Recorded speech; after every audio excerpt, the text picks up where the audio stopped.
Nous sommes dans une situation de guerre. C'est l'armée rwandaise qui combat. Ce n'est même plus de supplétifs ou des terroristes. Et dans une situation de guerre, vous avez des batailles que vous perdez, de batailles que vous remportez. Il y a une semaine ou 2 semaines, nous avions la supériorité sur le terrain.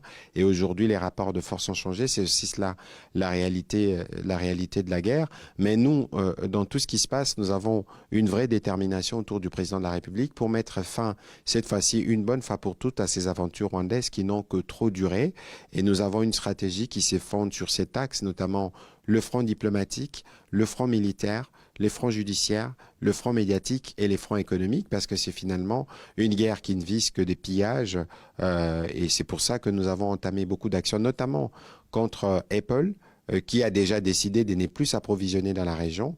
Et nous considérons que c'est déjà un pas vers l'aboutissement du processus qu'on a amorcé. Et donc ici, nous voulons saluer la résilience et la résistance de nos populations qui disent systématiquement non à l'agresseur qui vient avec des massacres et toutes les violences qui s'accompagnent. Il faut considérer que la République démocratique du Congo, à terme, sera victorieuse de cette guerre.